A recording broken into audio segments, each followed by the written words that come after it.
गुरुर्ब्रह्मा गुरुर्विष्णू गुरुर्देव महेश्वरा गुरु साक्षात परब्रह्म तस्मै श्री गुरुवे नमः.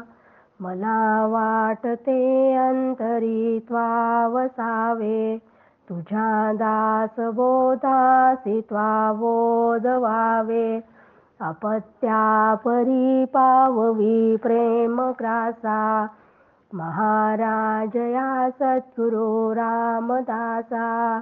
श्रीराम शुका सारिखे पूर्ण वैराग्य जाचे वशिष्ठा परिज्ञान योगेश्वराचे.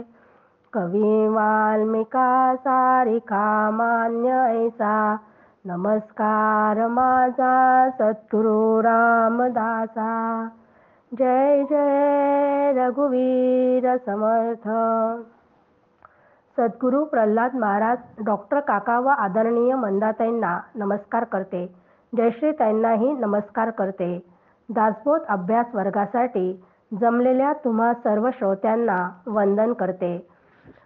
आज दशक 20 समास 5 चत्वार जिन्नस निरूपण.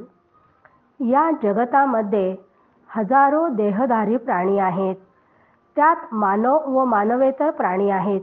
या सर्व देहधारी प्राण्यात मानव व मानवेतर प्राणी यांच्यात प्रचंड फरक आहे.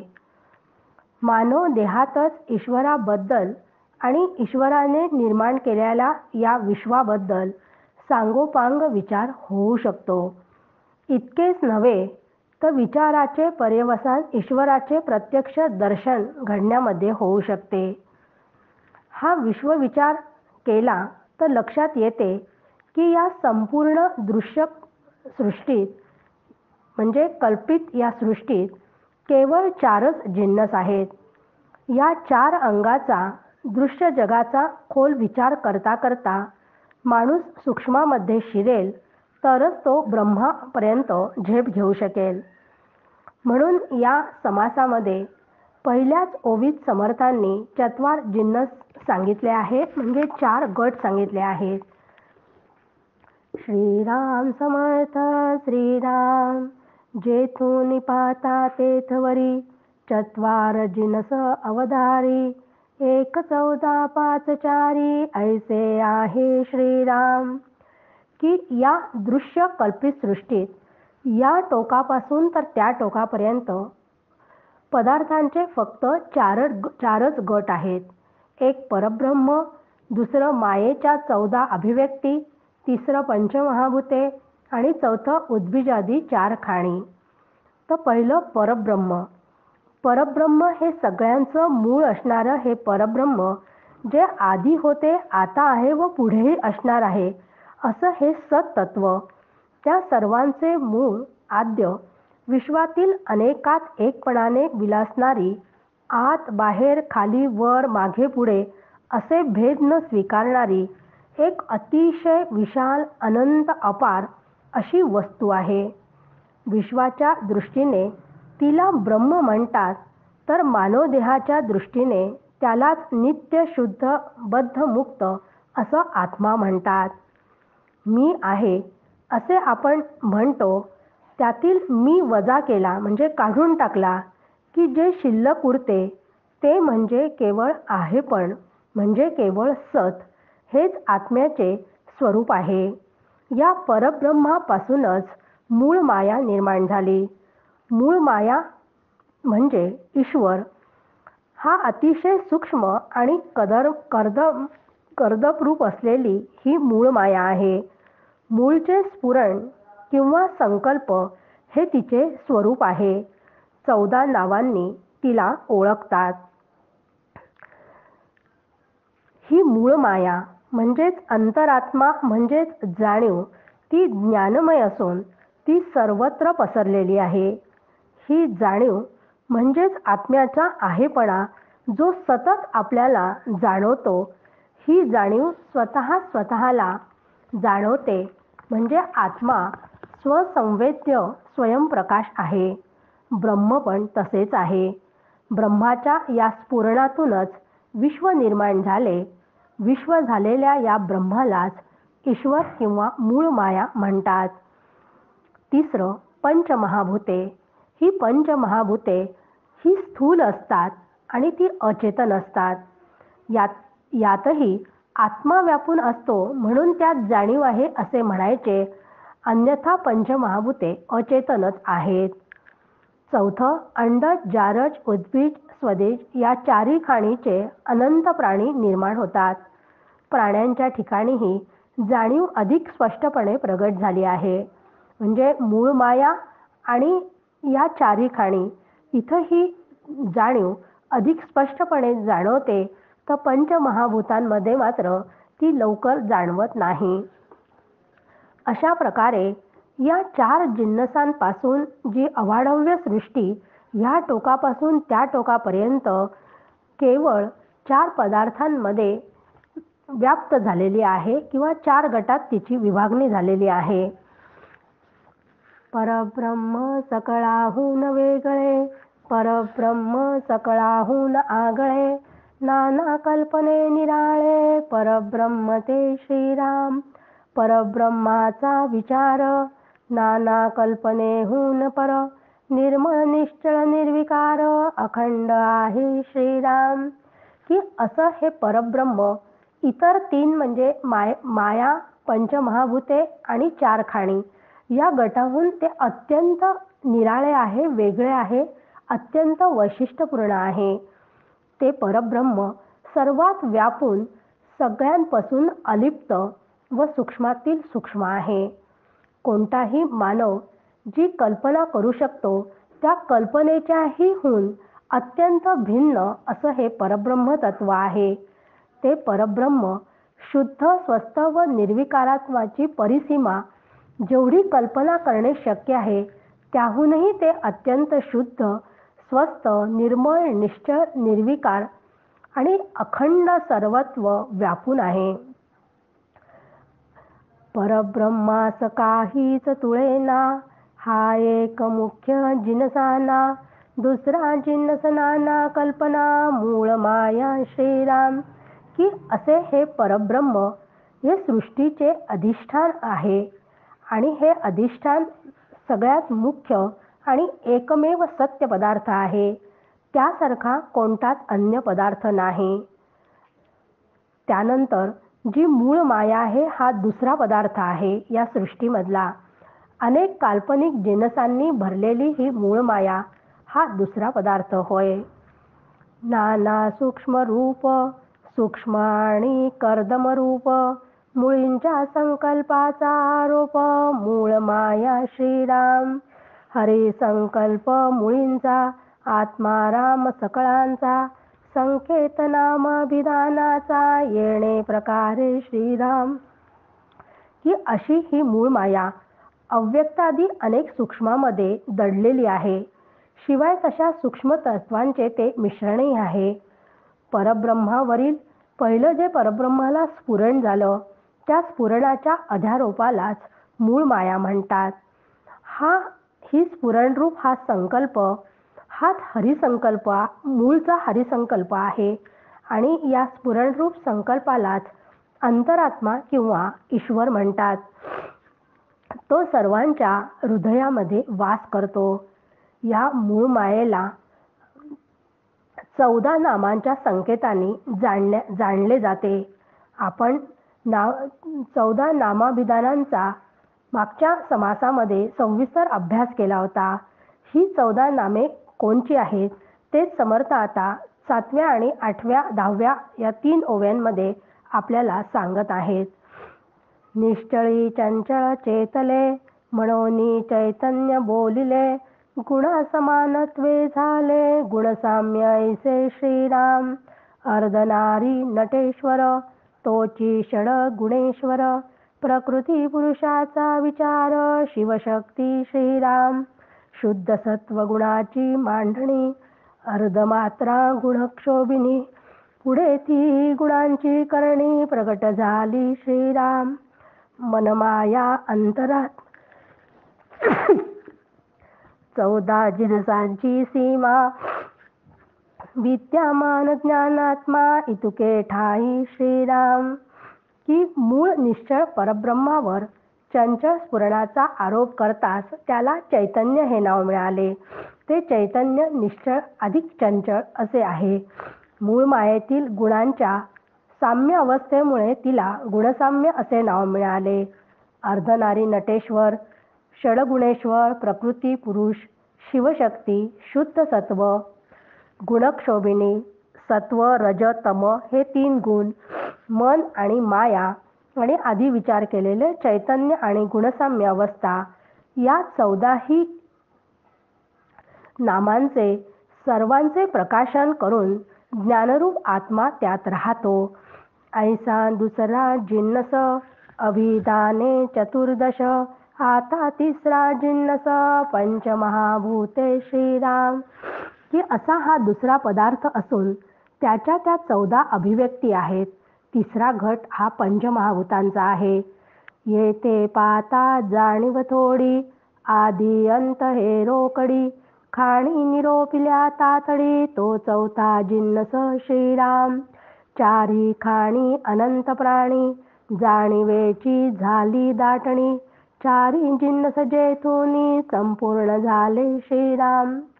की पंचमहाभूतामध्ये ज्ञानरूप आत्मा व्यापून असतो. त्यात जाणीव आहे असे केवळ फक्त म्हणायचे एवढेच की त्यात आत्मा असतो म्हणून. अन्यथा ही पंचमहाभूते अचेतन आहेत. मात्र त्यांच्या आधीचा जो ईश्वर, जी मूळ माया, याचा आपण विचार केला तो ईश्वर आणि नंतरच्या चारी खाणी यांच्यात जाणीव स्पष्ट असते. चारी खाणी हा चौथा गट होय. या चारी खाणीतील प्राण्यांची संख्या अनंत व असंख्य आहे. त्यांच्यात जाणीव रूप ज्ञान घनदाट भरलेले आहे.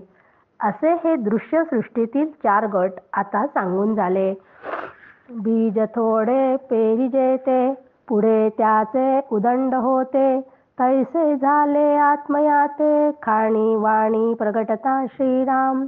ऐसी सत्ता प्रबळली, थोडे सत्तेची उदंड झाली, मनुष्य वेशे सृष्टी भोगली, नाना प्रकारे श्रीराम. की आपण पाहतो की मुठभर बी पेरले की त्याचे कितीतरी धान्य होते.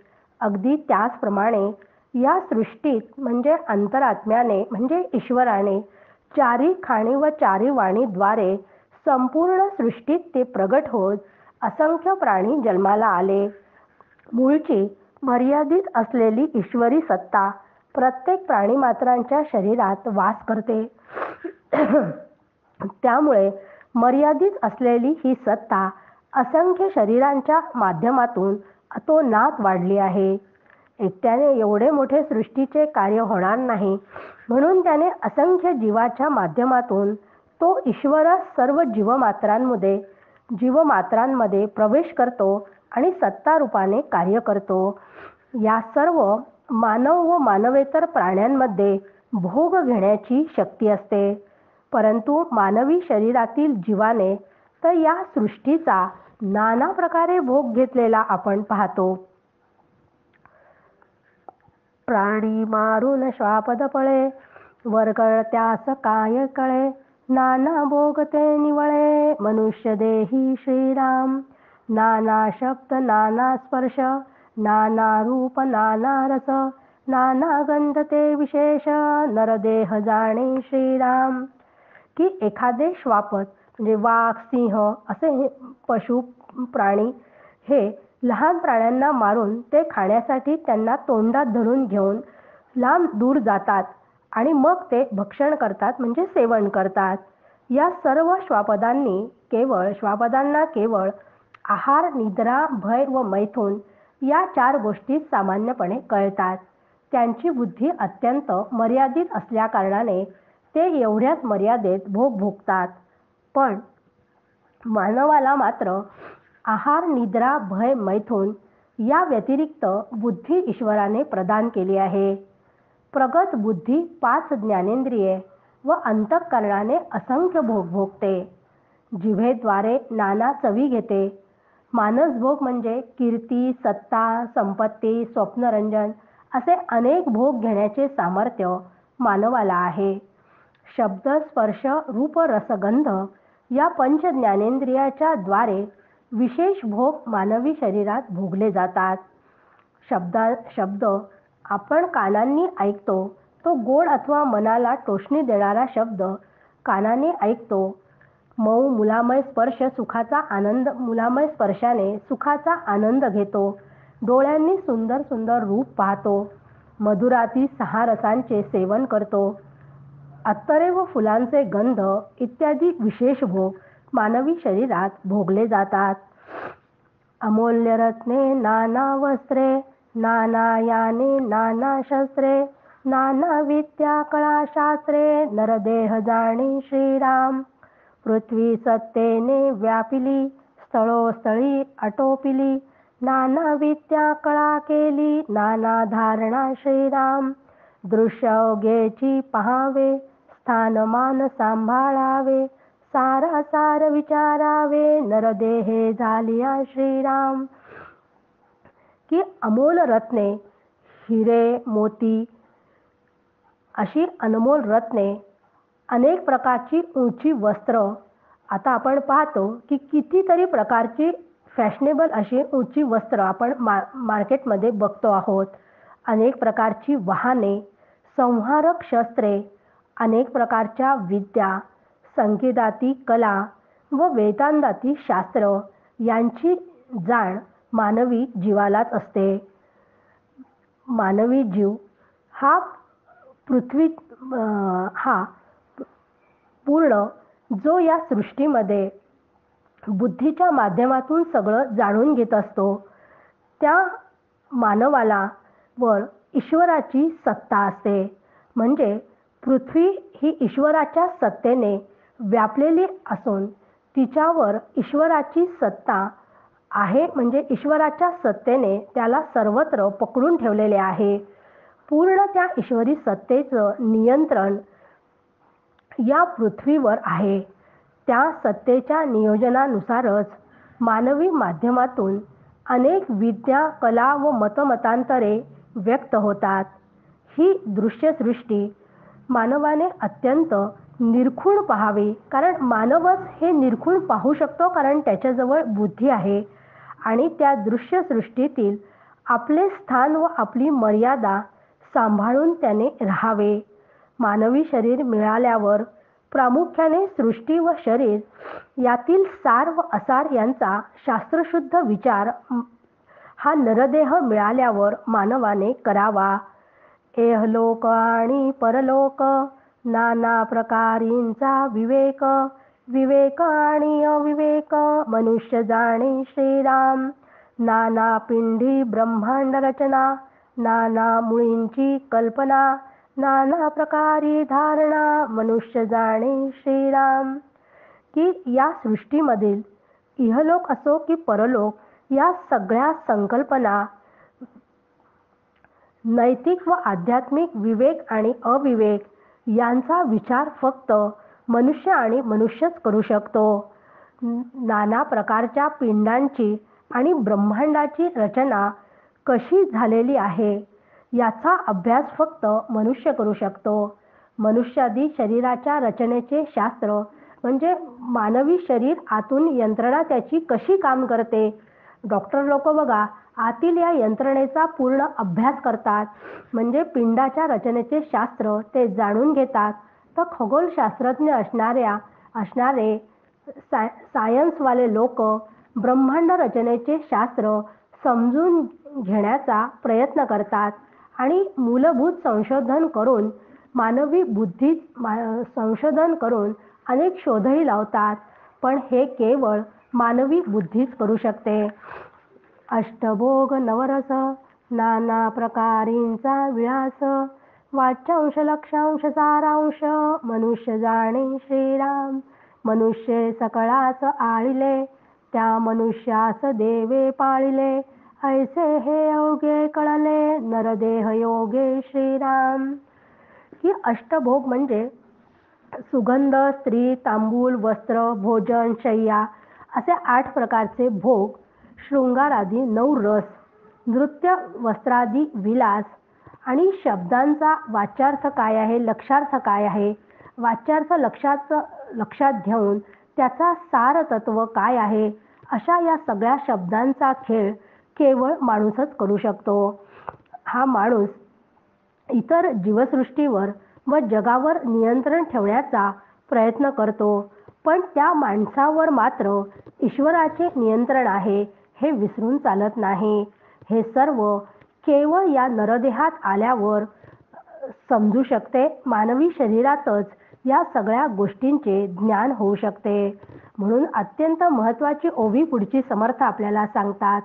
नरदेह परम दुर्लभ, येणे घडे अलभ्य लाभ, दुर्लभ ते सुलभ होत आहे श्रीराम.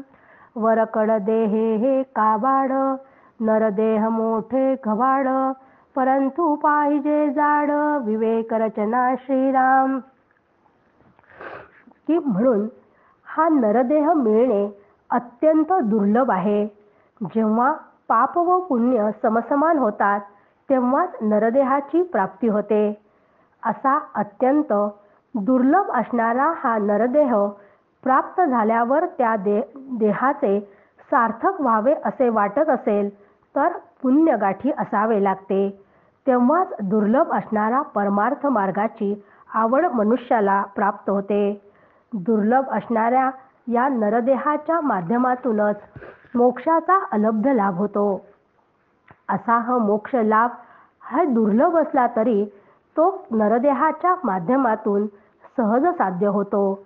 म्हणून समर्थ या नरदेहाला घबाड म्हणतात. मनुष्य तर जीवयोनींची बुद्धी अतिसामान्य असून केवळ कष्टांच्या भोगासाठी ती आहे, तर मनुष्य देह मात्र आपली पूर्ण क्षमता वापरून नित्य अनित्याचा विवेक करून मोक्षासारखा सर्वश्रेष्ठ पुरुषार्थ मिळवू शकतो. 84 लक्ष योनीमध्ये फक्त मानवी योनी कर्मयोनी आहे, इतर सर्व भोग योनी आहेत. म्हणून 84 लक्ष योनीमध्ये मानव शरीरासारखे महत्त्वपूर्ण कोणतेही शरीर नाही. कर्म करण्याचा अधिकार, पुरुषार्थ करण्याचा अधिकार फक्त मानवालाच आहे, इतर योनींना नाही. त्या योनींचा जन्म फक्त गतजन्मातील पाप अथवा पुण्याचा भोग भोगण्यासाठीच झाला, म्हणून त्या भोग योनी त्यांना पाप किंवा पुण्य करण्याचा अधिकार नाही. एखादी गाय आहे, गाय दूध देते म्हणजे तिला पुण्य मिळते असे नाही, तर त्या गायीनेच एखाद्या मनुष्याला शिंगाने उचलून पायाखाली तुडवून मारले तरी त्या गायीला पापही लागत नाही. म्हणजे या प्राण्यांना पाप आणि पुण्य दोन्हीही लागत नाही. हे झाले प्राण्यांच्या बाबतीत. परंतु 84 लक्ष योनीमध्ये देवतांचाही समावेश होतो, पण देवता योनी ही सुद्धा नरदेहाची बरोबरी करू शकत नाही. कारण देवांनाही नवीन कर्म करण्याचा व त्या कर्मातून फळ मिळविण्याचा अधिकार नाही. एकदा इंद्राला वैराग्य निर्माण झाले आणि वैराग्य निर्माण झाले म्हणून ते तपश्चर्येला निघून गेले. प्रत्यक्ष राजाच राजवट सोडून गेल्यावर राज्यामध्ये सगळा हाहाकार माजला होता. तेव्हा बृहस्पतींना कळेना की काय झाले आहे की या राज्यामध्ये इतका हाहाकार माजला आहे. तेव्हा बृहस्पतीने त्याचा शोध घेतला. तेव्हा त्यांना समजले की राज्यात अंधाधुंदी आहे. त्याचे कारण म्हणजे राजा सिंहासनावर नाही, राजधानीत नाही. तर मग राजा आपले ठिकाण सोडून तपश्चर्येला निघून गेले आहेत. मग बृहस्पती इंद्राचा शोध घेत इंद्राजवळ गेले, जिथं इंद्र तपश्चर्या करत होते. आणि तपश्चर्या करत असताना बृहस्पती इंद्राजवळ गेले. इंद्राची समाधी लागलेली होती. त्यांनी त्या इंद्राची समाधी भंग केली आणि इंद्राला सांगितले की इंद्रा, तू हे लक्षात घे की तू सध्या देवयोनीत आहे. देवयोनी ही भोगयोनी आहे. यात कोणतेही कर्म केलेस तरी तुला फळ मिळणार नाही. तेव्हा आता तू हे भक्ती करणे थांबव आणि आपला राज्यकारभार आधी सांभाळ. तुला जर एवढे वाटतच असेल, तुझी ही इच्छाच असेल की या योनीतून मला बाहेर पडायचं आहे, तर तू मनात जे धरलं आहे ते भगवंताला तू तशी प्रार्थना कर आणि तुझे पुण्य संपताच मला मानव देह द्या अशी त्या भगवंताला तू प्रार्थना कर. भगवत कृपेने तो मानव देह प्राप्त झाला की मग तू भक्ती कर, तेव्हाच ती फलदायी होईल. इतका हा नरदेह महत्त्वपूर्ण आहे. देव योनी सुद्धा भोग योनी असल्याने क्षीणे पुण्ये मरते लोक विशंती असे त्याचे हाल असतात. पुण्य संपले की त्यांनाही खाली यावे लागते. त्यामुळे देवता सुद्धा नरदेह प्राप्त व्हावा म्हणून धडपडत असतात. म्हणून समर्थ या नरदेहाला घबाड म्हणतात. येथे जेने आळस केला तो सर्वस्वे बुडाला. देव नाही ओळखिला विवेक बळे श्रीराम. नर तोची नारायण जरी प्रत्येक करी श्रवण. मननशील अंतःकरण सर्व काळ श्रीराम. म्हणून समर्थ या ओवीत सांगतात की हा नरदेह इतका महत्त्वपूर्ण आहे आणि तो दुर्लभ आहे. पण आता तुम्हाला हा नरदेह प्राप्त झाला आहे, तर केवळ आळसापायी या नरदेहाचं महत्त्व समजून न घेता सर्वस्वाला मुकू नका. कारण मानवी शरीर मिळून केवळ आळसाने जर देव ओळखला नाही आणि देव ओळखून मी ब्रह्म अशा अनुभवापर्यंत विवेकपूर्वक विचार करून घेतला नाही, तर या नरदेहाच्या एवढा नरदेह मिळाला आहे त्या नरदेहाचं सार्थक होणार नाही.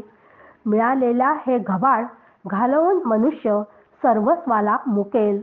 म्हणून समर्थ सांगतात की या नरदेहामध्येच सामर्थ्य आहे की तो नराचा नारायण होऊ शकतो.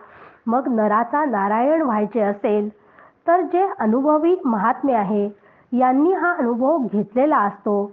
म्हणून त्या अनुभवी असणाऱ्या महात्म्यांकडून श्रवण करून स्वतः अनुभव घेण्यासाठी अंतःकरण वृत्तीने आत्मस्वरूपाचे अखंड चिंतन करतो. तो देहाने माणूस असला तरी स्वरूपाने तो नारायणच होतो हे लक्षात घ्यावे. म्हणून असा अनुभव या नरदेहातच मिळू शकतो. जेने स्वयेची पोहावे त्यास कासे सन लगे लागावे. स्वतंत्रपणे शोधावे सकळ काही श्रीराम. सकळ शोधून राहिला संदेह कैसा तयाला. पुढे विचार कैसा झाला त्याचा तोची जाणे श्रीराम.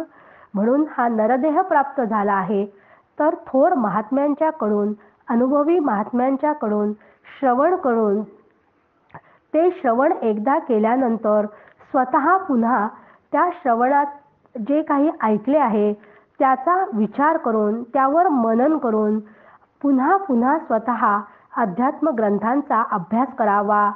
एकदा पोहायला शिकले की नंतर त्या शिकणाऱ्यांचा आधार सोडून द्यावा लागतो. म्हणून स्वतः एकदा श्रवण घडल्यानंतर स्वतः त्या अध्यात्म ग्रंथांचा अभ्यास करावा. आणि असा परिपूर्ण अभ्यास केल्यावर कुठलीच शंका मनामध्ये राहत नाही. म्हणून स्वतःचा अभ्यास स्वतः करावा. स्वतःचा अभ्यास सुरू केल्यावर जो काही स्वतःचा विकास होत जातो तो ज्याचा त्यालाच कळतो. म्हणून शेवटी अध्यात्मही असले तरी सगळ्यांकडून म्हणजे थोर महात्म्यांकडून ते श्रवण मनन करावे, पण स्वतः अभ्यास मात्र करावा. कारण परमार्थ हा स्वतःलाच करावा लागतो. म्हणून त्याचा विकास कसा करायचा हे ज्याचा त्यालाच कळते.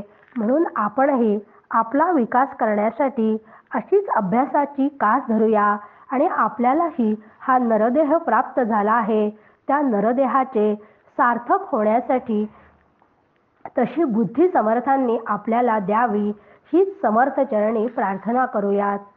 जय जय रघुवीर समर्थ.